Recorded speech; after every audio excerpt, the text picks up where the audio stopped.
You're listening to the Touch 'em Up podcast. I'm your host, Double M, and in our next episode, it's going to be the 5th installment of the Double Trouble Breakdown as we go over Jorge, Gamebred, Masvidal, coming off of the fastest knockout in UFC history against Ben Funky Askren at UFC 239. Get your 3-piece and sodas ready, baby, because we're getting this going. So let's get it started and step into the ring, or the backyards, if you know what I'm talking about.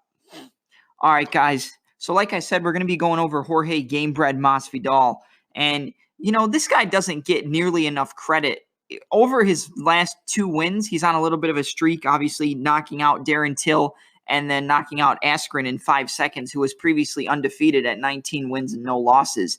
This guy doesn't get nearly enough credit for the performances he's had. And even though his record is 34 wins and 13 losses, which is a good record, but I don't think people give it as enough credit that it deserves. I mean, he's fought guys like Benson Henderson, L.I. Quinta, Donald Cerrone, Darren Till, Ben Askren, a bunch of guys, Ross Pearson. He's fought so many guys, and even though he's lost some of these fights, they're always close decisions.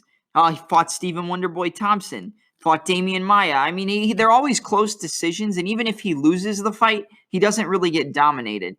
Even the Wonderboy fight, where he did end up getting dropped once or twice, with Wonderboy's just, amazing, just karate-based striking in and out style of movement, he was able to land on Wonderboy and make the fight very competitive. So he's never really gotten blown out of the water when the fight goes to decisions. It's always razor thin or a pretty close fight that he ends up not getting the nod on.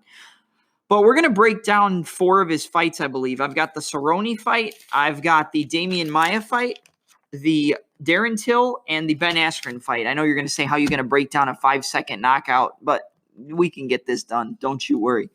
So let's start out with Masvidal versus Cerrone. So right away in this fight, you saw Masvidal. He likes to use that Thai style stance of kickboxing, where you're light on the lead leg, and you're just marching forward, pumping that lead leg off the ground, just on the ball of your foot, just moving it forward, moving it back, moving it forward, moving it back, and you're keeping your guard high. Your guard's high. You're not going to keep your hands low and do a Thai style. You're either going to use that lead hand to frame off and keep the opponent at a distance, or you're going to keep it above your eyebrows in that high guard or right at your eyebrows or in front of your face, and march that front foot forward and usually throw teeps off that front leg, which Masvidal did against Cerrone. So right away, one of the first things you noticed is Cerrone kept trying to go to that left switch kick to the body. But every time Cerrone tried to throw it, and Masvidal ended up catching leg kicks later on with this same technique. But he would grab, he would brush. I'm going to call it scooping. So Yoel Romero does this, who's also one of Masvidal's training partners. So you can see where the tendency comes from. And this could have been Yoel Romero learning it from Jorge Masvidal, or Masvidal learning it from Romero. But when you throw those kicks to the body, they like to take their lead hand and bring it across their body and then scoop underneath your heel and throw your leg out to the side. So you're going over, you're scooping up the leg, and you're throwing it away to the side. So it's whop, whoop, whoop. It's like you could call it a windshield wiper, but I call it a scoop, because you're not really smacking it out of the way. You're scooping up the heel and throwing it to the side. So every time Cerrone tried to throw that left switch kick to the body, Masvidal would scoop it away and throw it to the side, and then usually come up with that lead left hook to a right hand, or scoop it away and just throw that left hook, scoop it away, throw the right hand to the left hook. He always scooped it away, and then later on he would scoop it and throw strikes off the scoop. Because if you're catching it, you're throwing that lead hand out to the side and then coming back with the power because you're loaded up on that left hip. He's, like I said, sticks the lead hand out and brings it back over and over again. This is to manage distance, and it's also to keep your opponent occupied. When he's fighting Donald Cerrone, Cerrone doesn't like to be pressured or backed up. In his defense, he doesn't really have the greatest head movement, and if you try to pressure him, he'll kind of just rapidly move his head around and then kind of try to just guard up. And Daniel Cormier does this a lot too, but it's more of a pullback and stick his hand out when strikes are coming at him. But he threw the lead kick to the body and then followed it up with a jab This was a good thing because it's the same side attacks. I've talked about this on all the breakdowns previously, and I'm going to keep saying it because it's getting more recognition now because of the various high-level strikers we have now with the Bang Muay Thai system, Mark Montoya, Factory X. We've got City Kickboxing with Israel Adesanya, Dan Hooker, and Kai Kara France. I mean, a lot of these high-level kickboxers and strikers are starting to do this, but the same side attacks. So he threw that lead left kick to the body of Cerrone and then followed it up with a jab to cut the angle off to his left side. Again, he's always keeping that high guard and flicking the jab. He used the jab more than any other strike in this fight against Donald Cerrone. Because like I said, Cerrone doesn't really use a traditional block. He just kind of tries to move his head a little bit out of the way and lean back a little awkwardly with his defense. He doesn't really have a defense. And I know you're going to say, oh, well, how does he get all these wins and stuff? And that doesn't really make any sense. But his defense has never really been like concrete defense. He can check kicks sometimes and, block kicks to the body. And he does have good defense on certain nights. But he more just kind of ducks his head and kind of keeps his hands up to try to push you away. And Masvidal definitely exploited it in this fight. Cerrone lands a leg kick. And Masvidal tries to catch the leg kick as well. So like I said, he's smart.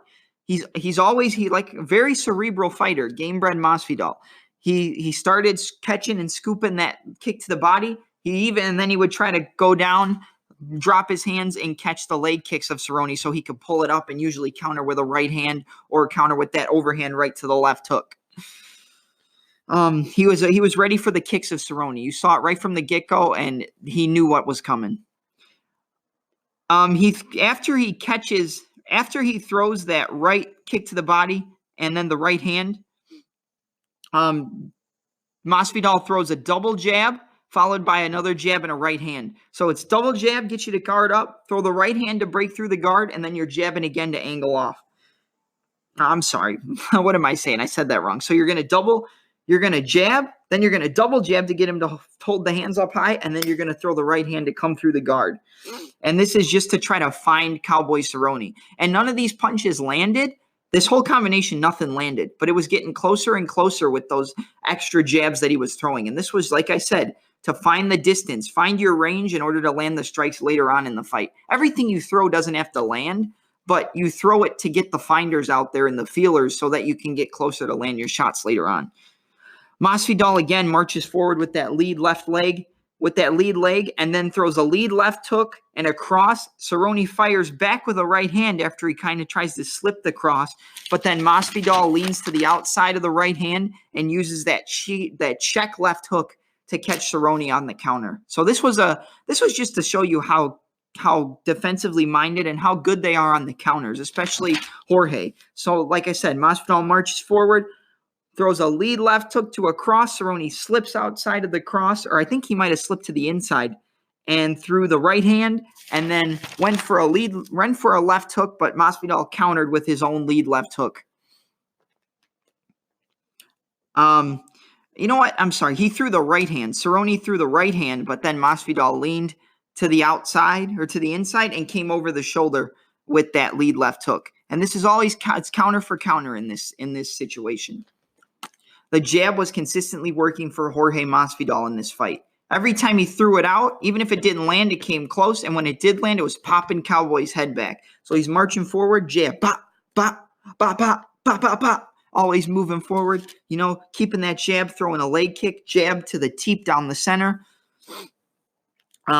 Later on in the fight, Jorge Masvidal throws a left hook to an overhand right, but he just falls short on the overhand right. Masvidal's able to creep into range after he throws that right hand and get close to him. So he used this to close the distance on Cowboy. So it was left hook, overhand right, lean in to get close to him and work the body. Cerrone tried to frame off and get that collar clinch when Masvidal moved in. So he tried to move in. Cerrone tried to get that left or right hand on the back of the neck of Masvidal and then would probably go for knees in the clinch or to move him off or to angle him off so he could get away from the cage. And when he does this, when Masvidal creeps into range after that left hook overhand right, he leans in, throws that left shovel hook to the body, and then the overhand right afterwards. And you know who used this?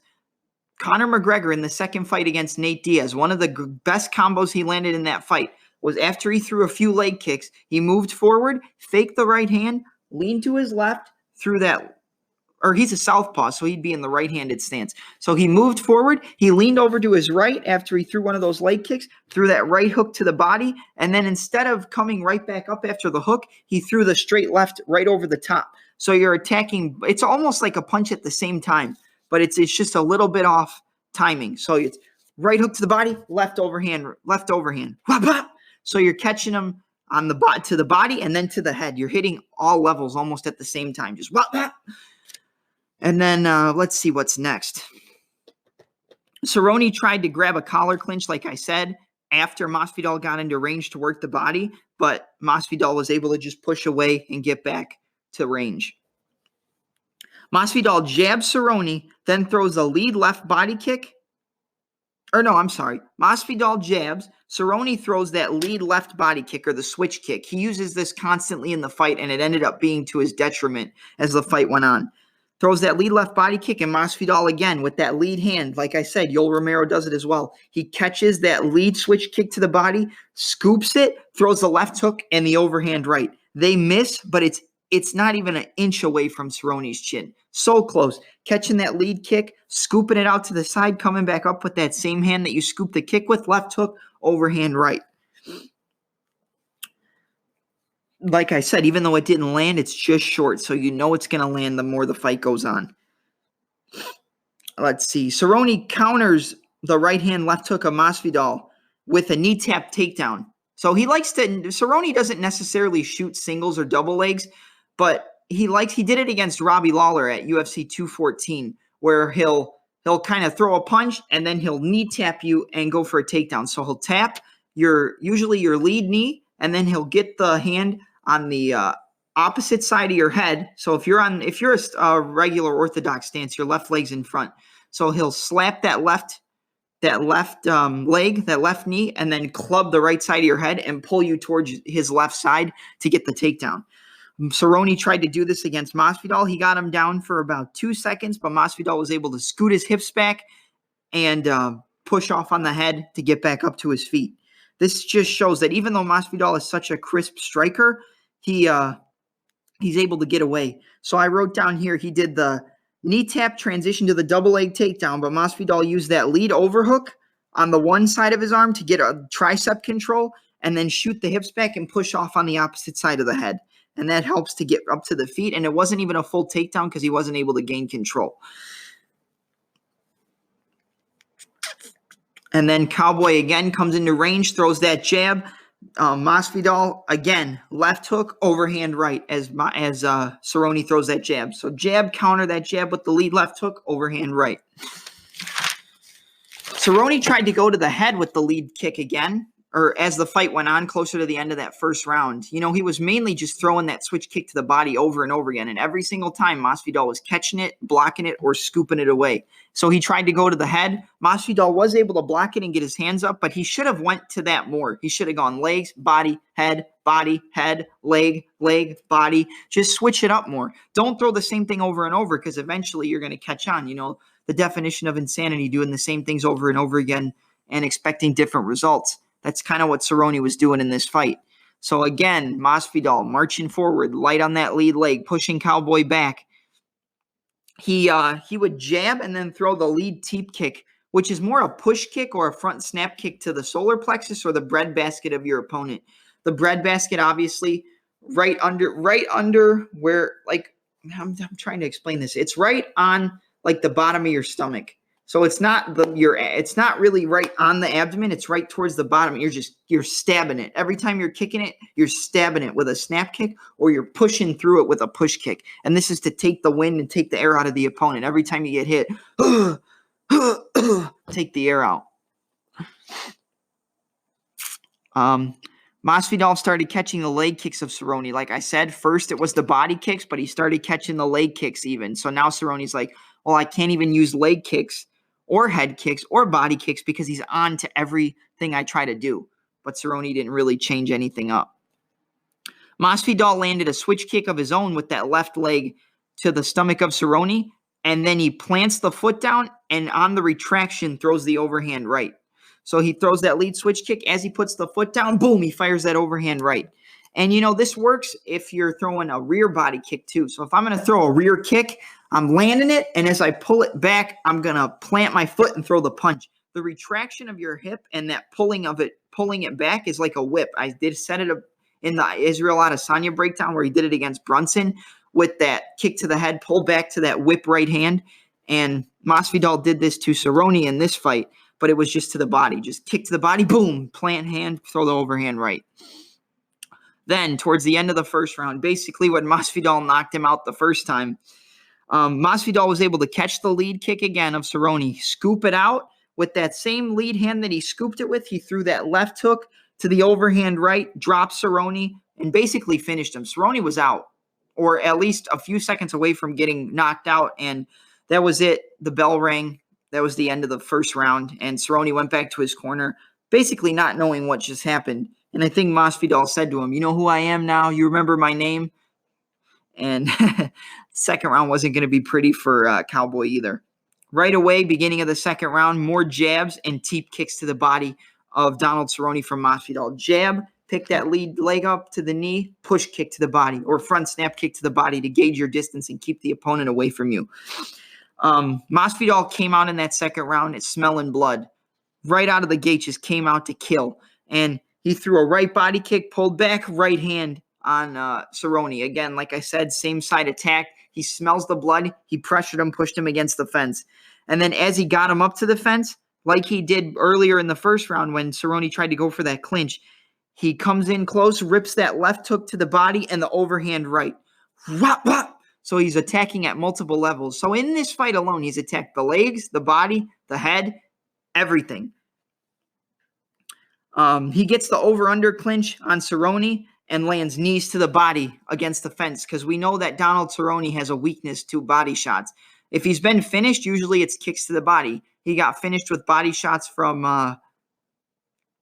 Rafael Dos Anjos in their title fight, got finished with a kick to the body by Anthony Pettis, and got finished a few other times with body shots. If you're able to crack Cerrone in the body, it's either going to lead to be the finishing sequence or lead to a finishing sequence when you go up top to the head. So he got that over-under clinch, left hand over the tricep, right hand on the right hand underneath with the right underhook. Boom, knees to the body, knees to the body, knees to the body, over and over again. And then backed away. So he invested in the body right from the get-go.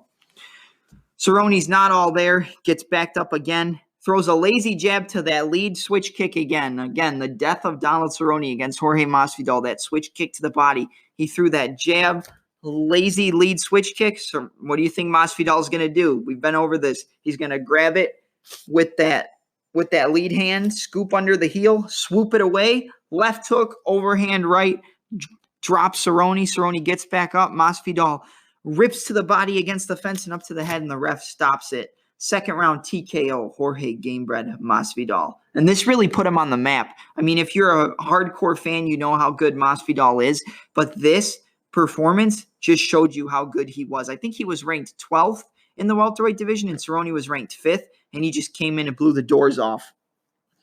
Up next, we've got a fight against Demian Maia at UFC 211. This is a fight where Masvidal had to be cerebral. He had to be more technical because Maia is such a great grappler, Brazilian Jiu-Jitsu black belt, probably the best ground game in pure Jiu-Jitsu in all of mixed martial arts, not just the UFC. And the thing that Maia likes to do is he doesn't really have good striking. If you're able to stop his takedowns and keep it on the feet, you're going to pick apart Demian Maia and win the fight because he's not a striker. He's a grappler. He's a pure grappler. He's not a striker that learned how to grapple or a grappler that tried to use striking because he thought he was better at striking than a grappler. He is a pure wrestler, grappler, jiu-jitsu, Gracie jiu-jitsu. So right from the get-go in the fight against Maia, Masvidal knew that Demian Maia was probably going to try to fake those punches or feint them to get Masvidal to throw a counter, and then he would shoot underneath that counter, do an outside single or an inside single leg and try to take him down. Or he'll also use that single leg, pull you close to him, sit down on his butt, get you on top of him and put you in a half guard, and then usually get an underhook on the opposite side, elevate you, get up to the feet, and then shoot a double leg at you and get top control. So he'll chain takedown attempts together, use a takedown to pull you to half guard to get up with that underhook and shoot a double leg takedown. So he's chaining the takedowns together, but Masvidal was onto this. He knew that if he countered off the feints of Demian Maia, he was going to get taken down. So he didn't bite on any of the feints. He was just watching him. Every time Maia would feint, he wouldn't throw anything. He would just look at him and watch him, use his eyes. He didn't fall for the striking feints, like I said.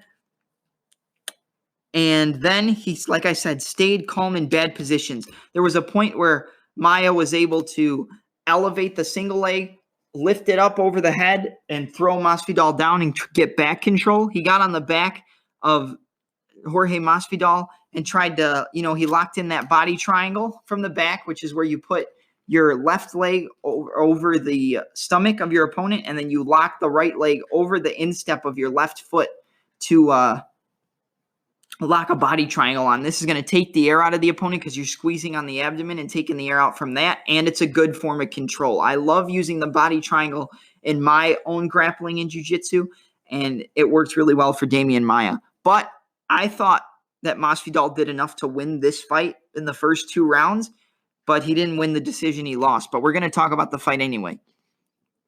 He stayed calm in the bad position, and whenever he had range on Maia, he was chewing him up. Right leg kicks, right body kicks, jabs, body kicks, leg kicks, front kicks to the body. Just the kicks were really the power for Jorge Masvidal and the way that he was able to get success in this fight. Kick to the leg, kick to the body, kick to the leg, kick to the body, rear leg, front leg teep kicks. Everything was working well for him. But if Maia got close, it didn't work out for him because he was usually able to get the takedown. But like I said earlier about Maia using the feints, since Masvidal wasn't biting on the fakes and feints of Demian Maia right away, it forced him to take bad shots, which allowed Masvidal to stuff his takedowns in the beginning.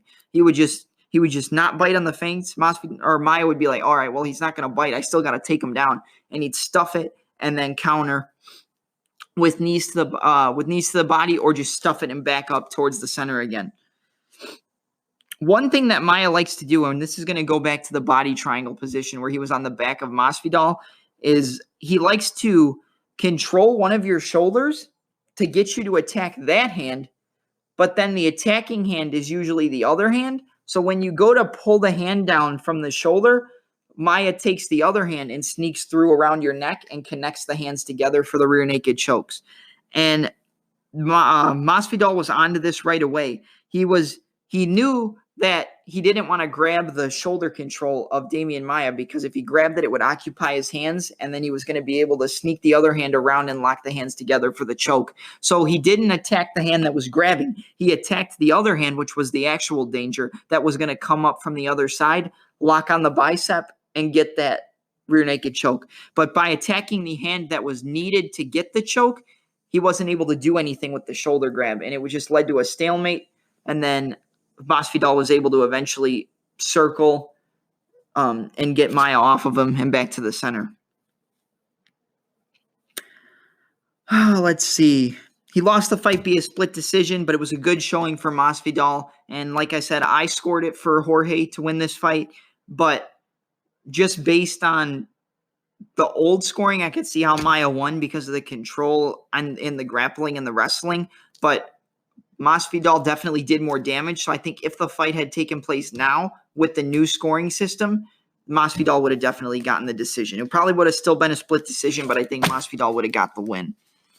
I'm actually going to cut it here, and then we're going to go to the second part because next we're going to talk about Darren Till, Jorge Masvidal. Catch you on the flip side, guys. Stay tuned.